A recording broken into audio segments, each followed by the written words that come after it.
Now, talking about young quarterbacks, again, we're still on the trend of young quarterbacks. We're going to move into the Panthers. With the 21-18 loss to the Bucs, the Carolina Panthers become the first team officially mathematically eliminated from playoff contention. I don't think anybody was expecting anything from a 1-10 team to come back and make the playoffs, but anything is possible, right?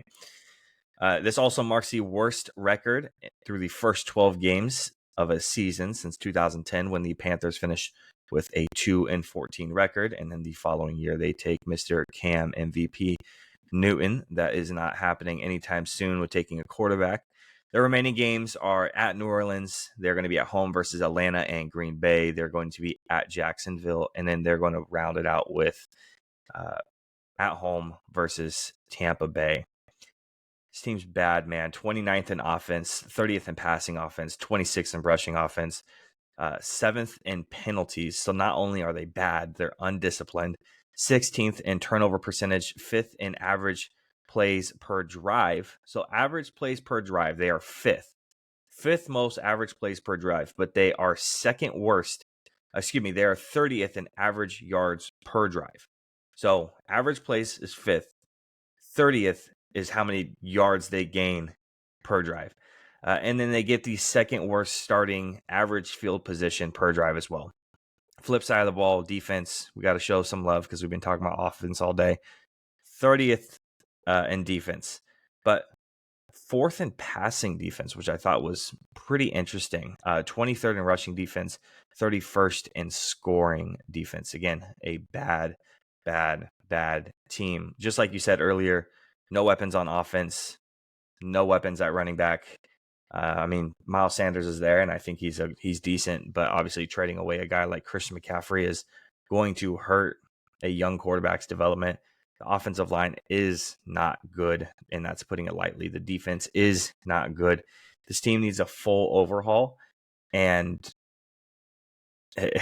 when you're looking at the draft picks and what they have coming up, it's not looking great for a young Bryce Young and his development.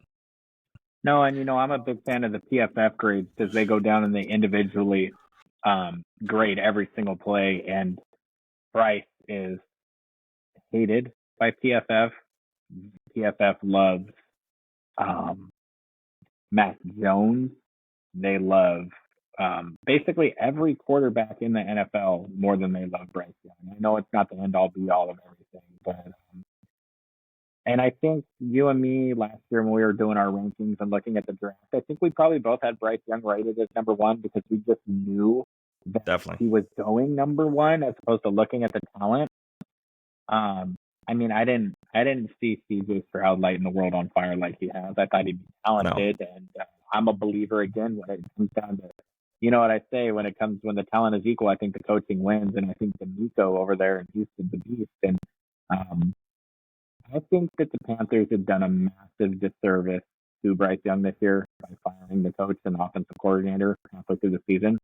I think that you might as well have just packed him up for the rest of the season and said, none of this matters because your development is now ruined. I watched the 49ers absolutely ruin Alex Smith. And then they brought in Harbaugh and gave him some, continuity, whatever that word is. They gave him continuity. Some structure, continuity. Thank you, sir. And he started to ball out, and then, he got hurt, and they replaced him with Colin Kaepernick, and that's how that goes. But to fire his head coach and his offensive coordinator halfway through his first year, you've now set him back for next year. And That's a team that needs talent everywhere, and they don't have any more pieces to wholesale. They gave up so much to pick him. And I see them as basement dwellers for, there's not going to be any parity in that division with them winning it next year. Yeah, and I think that, the vision's pretty poor. When you look at quarterbacks in the NFL, He's tiny. He can't see over the line. He's small. Mm-hmm. He's fragile. He like Kyler Murray is fast. He's fast. Kyler Murray is zipping all over the place. Bryce Young is not fast. Yeah, and I think when it comes to scouting, I loved Bryce Young because I didn't see the weapons around him in that final year at Alabama around him and what he did, or what I should say, what he was able to do with that team. What he was able to do with that team with the limited talent he had compared to some of the other quarterbacks coming out, I thought was really impressive. His decision making, his accuracy, I thought it was all great. His pocket presence was natural.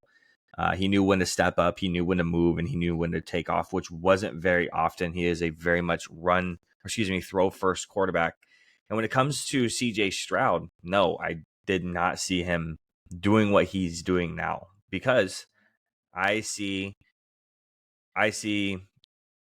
all the wide receivers at Ohio State, right? Chris Olave, Garrett Wilson, Marvin Harrison Jr., hopefully coming out this year.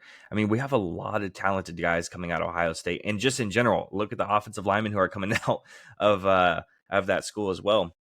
You have a talented team. And I was worried that maybe he was being carried a little bit by that talented team before he got hurt. In the very limited window that we were able to kind of peek at Anthony Richardson, I thought he was going to be an absolute dumpster fire coming out, and I thought he was going to look really bad, and I thought starting him immediately was going to be horrible. Yes, I know that you were going to have to start Gardner Minshew at first, and there's not a whole lot of wise wisdom to come with sitting behind a guy like that. But it was going to be better than, I think, throwing him in there. But then he comes in and he lights it up for the little bit that he was in there. Obviously now we're having some immediate injury issue, and him opting in for the surgery to end his season, I think, is the right play for a guy like Anthony Richardson. I feel bad for Bryce. You see, we just talked about three guys, right? We talk about Bryce Young, CJ Stroud, and Anthony Richardson. Those latter two guys have way more talent on that offense than Bryce Young does. And I don't think it's close. I'm going to go ahead and red flag the Anthony Richardson situation a little bit. Mm-hmm. I got to tell you, if Cam Newton had come out in his first couple of years and been as injury prone as Anthony Richardson is, and I'm not going to say injury prone like it's a genetic, but his style of football, which is going to make him so, and the kid has a beautiful throw. He can throw the ball. It's a gorgeous looking throw. But when you want to play and sacrifice your body and be violent and use your size, and it gets you hurt numerous times in your rookie season, obviously you hope he can put some weight on and get stronger and everything like that. But, you guys have a quarterback on your depth chart that found out that he's not as fast and strong as the people he played with at North Dakota State. And that's why he's not an NFL quarterback right now. I just hope that maybe Anthony Richardson can spend a lot of this offseason developing once he gets skilled up, because he plays an exciting brand of football, and maybe he can be a little bit smarter with the hits he's going to take. And, you see the most successful players in this league at running that type of offense where they're mobile and moving around. It's the ones that don't take it. I don't think since he debuted in 2011, I think it was, I don't think the 49ers have ever put a clean hit on Russell Wilson. Not one time. And we played him 100 times. We can't put a clean hit on Kyler Murray. When was the last time we saw Jalen Hurts get lit up? Lamar Jackson, he got hurt last year, but he has not taken too many massive hits in his career.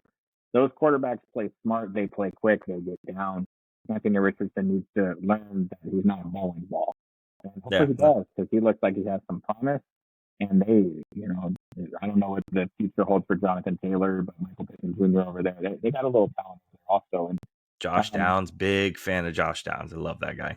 And football is just better when certain NFL franchises are operating at a higher level. I think the NFL would sell off their left foot to have the 49ers and Cowboys meet up in the playoffs for the next 10 years. And I would sell that too, because that would mean we'd go 10-0.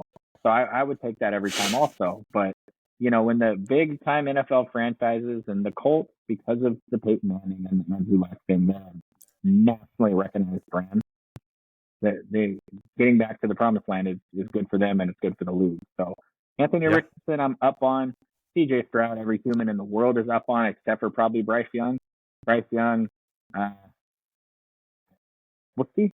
Maybe they make some really good picks. Maybe they find a couple of really talented guys in the later rounds, but their draft cabinet's a little empty. and I'm not sure exactly. They're going to have to overpay big time for free agents. Yeah. There's a Hall of Fame wide receiver that's going to be a free agent this year. So maybe they hand him the complete bag, and Bryce Young can just throw up passes to Mike Evans down the field, a la Johnny Manziel at A&M. Maybe they can run that offense a little